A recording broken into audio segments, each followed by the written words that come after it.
Bem-vindo, artista! Hoje vamos falar sobre padrões de projeto. É isso aí, Design Patterns. Muito importante dentro da nossa área, tá? Dá um tapa no joinha aí, senta o dedo no like. Então, onde tudo isso aí começou, pessoal? Começou com a Gang of Four, a gangue dos quatro.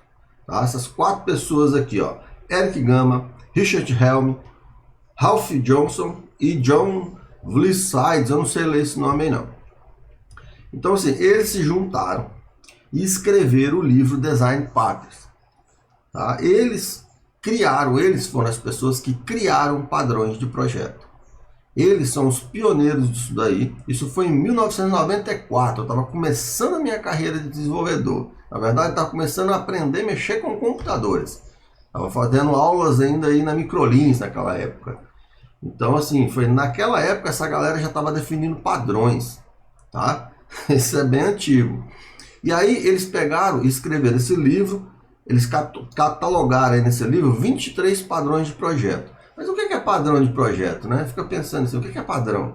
Então assim, existe sim. Imagina que eles foram 4 chefes ali, e eles pegaram e criaram receitas de bolo. 23 receitas de bolo. Cada uma para atender um tipo de festa. Então, analogamente, você pode entender assim. Eles foram lá e criaram caminhos, 23 caminhos para resolver 23 tipos de problema diferentes. Tudo tem nome. Então, quando você trabalha com esses conceitos, é mais bacana, né? Mais profissional, se você entender os conceitos. E aí eles catalogaram esses 23 caminhos aí que ficou sendo seguido, sendo uma referência essencial para qualquer desenvolvedor. O que eu falo é o seguinte, a parte menos importante é codificar, tá? É a menos importante. Antes de você ali codificar uma ideia, você tem que fazer a análise dessa ideia, você tem que saber como você vai estruturar essa ideia, tem a parte de banco de dados, que a gente vai ver aqui ainda, tá? E aí tem outras tantas etapas aí para poder chegar a um sistema, e os caminhos para chegar lá, tem conceitos por trás disso. Aí você vai falar assim, mas talvez eu não vou criar esse conceito, que eu estou dando um framework.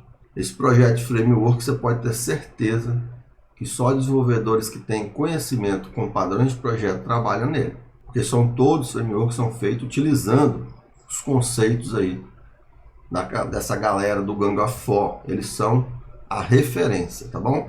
E aí eu vou indicar um outro livro aqui para vocês. Use a cabeça, padrões de projeto. Esse livro é maravilhoso. Ele é escrito ali pelo Eric Freeman e a Elizabeth Freeman. E eles escreveram um livro muito top para se ler. Os pseudocódigos que estão lá é feito em Java, tá? Mas tem muita analogia lá também, tá? Muita analogia e muita figura para te mostrar, né? Para você entender aquele conceito, que nada mais é do que conceitos. Você tem que entender aquilo ali. E aí quando você precisa resolver um problema, você vai lá e você já sabe qual tipo de padrão de projeto atende aquele problema que você quer resolver. E aí você coda, beleza? Então esse livro aí, muito simples de ler. Quem fez esse livro aí, os autores estão de parabéns. Livro fantástico, por isso que eu vou sugerir eles aí.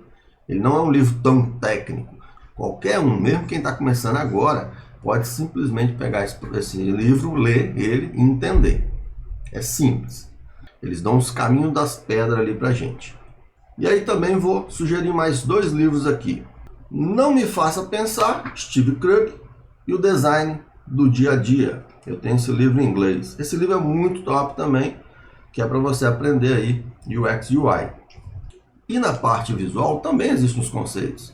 Existem conceitos de como você estruturar, como você apresentar. Existe todo o conceito de como você fazer a parte visual de um sistema.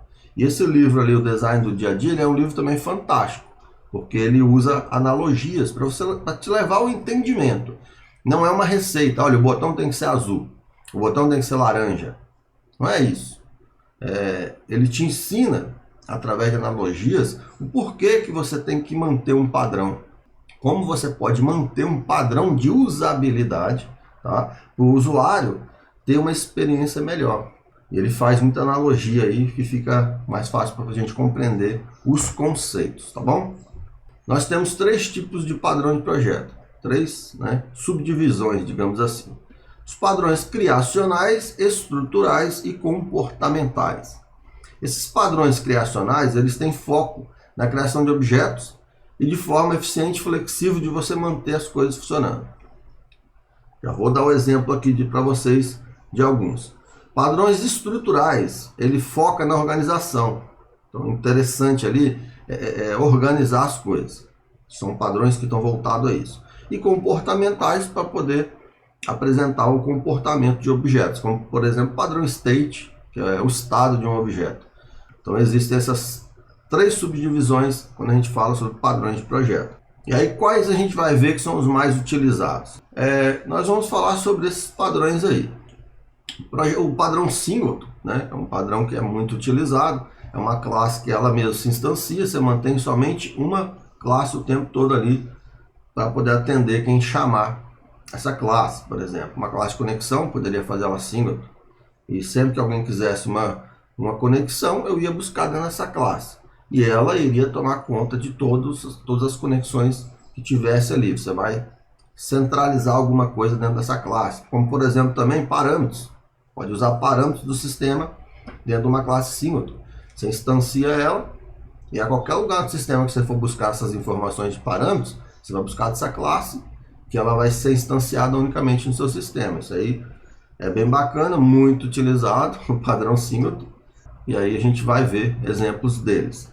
O factory, ele é um padrão que você pode criar alguma coisa dependendo do tipo de coisa que você vai fazer. Suponhamos assim, você tem um serviço de mensageria, você pode precisar enviar um e-mail, um SMS, uma notificação qualquer.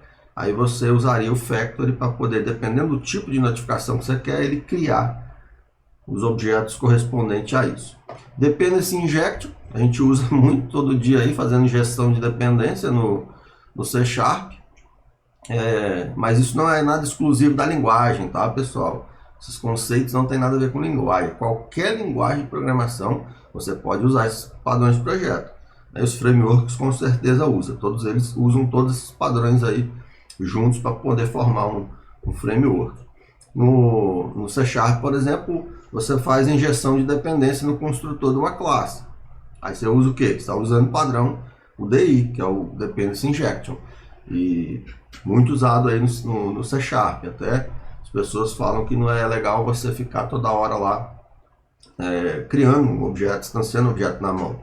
Faz ali uma interface, deixa o framework cuidar da instância dessa classe. Sacou? Beleza? E aí tem os estruturais, adapter, decorate e facade. O adapter ali serve para adaptar classes incompatíveis.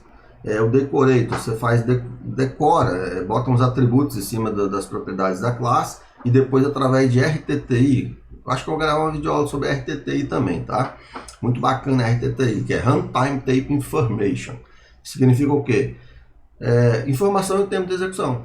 Na prática vocês vão entender bem, eu vou fazer uma videoaula explicando o decorator e como a gente pode usar RTTI para poder ler esses decorator. E o facade, que cria uma interface única para simplificar várias funcionalidades do sistema. Padrão comportamental, deixa eu ver se eu estou aqui na frente, que é atrapalhando a leitura. Né? Observe, é o mais top para mim. Você cria uma classe que ela é como se ela fosse responsável de armazenar, é exatamente isso, ela armazena uma lista de observadores. Você se encaixa lá, né, uma outra classe, uma tela, não importa quem. Então ela fala assim, olha, eu quero ficar inscrito aí, que quando tiver alguma novidade, você me avisa aqui. E aí eu tomo a minha providência. Se você tiver, por exemplo, uma tela que ela tem que ficar sendo atualizada a partir do momento que mudou alguma coisa, você usa o padrão observe. A sua tela fica ouvindo a classe, você vai lá na classe e fala assim, observe, avisa todo mundo que está de olho em você aí que algo mudou. Aí ela vai e notifica, a tela fala, mudou? Então deixa eu me atualizar. Bem bacana, padrão aí observe. O state é uma coisa bem simples, é o estado, é um enumerado. Por exemplo, você cria um enumerado de situações, né, de um objeto, ele tem estados. Ele está, vamos supor, um dataset. Está inserindo, editando, está em modo browser, inativo, está em qual estado? Padrão state nada mais é do que um enumerado para representar um estado de um objeto. O strategy permite a gente definir em tempo de execução ali algumas mudanças. Isso aí também é legal. Esse chain of responsibility, ele nada mais faz do que encadear uma série de handles para tratar uma requisição, tá? Então, assim, esses daí eu tenho certeza que a gente precisa dar uma olhadinha neles, pegar eles, um exemplo de cada um, e ver na prática ali. E você pode aplicar isso em qualquer linguagem de programação. Isso é só conceitual. A estratégia disso daí é a mesma, tá bom? É a mesma. Estratégia, os padrões de projeto são estratégias, são formas, são caminhos, são receitas de bolo para você resolver um problema. Então eles podem ser aplicados e são aplicados em qualquer linguagem de programação. E para montarmos nossas APIs, nós vamos precisar saber desses conceitozinhos para nós podermos saber o que nós estamos fazendo, dentro de que ambiente nós estamos trabalhando e não ficar lá panguando, perdido, sem saber o que é uma injeção de dependência. É uma coisa muito simples.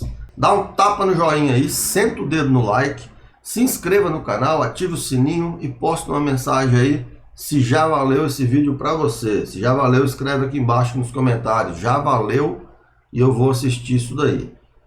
Beleza? Muito obrigado por você estar aqui. Programar é arte. Valeu!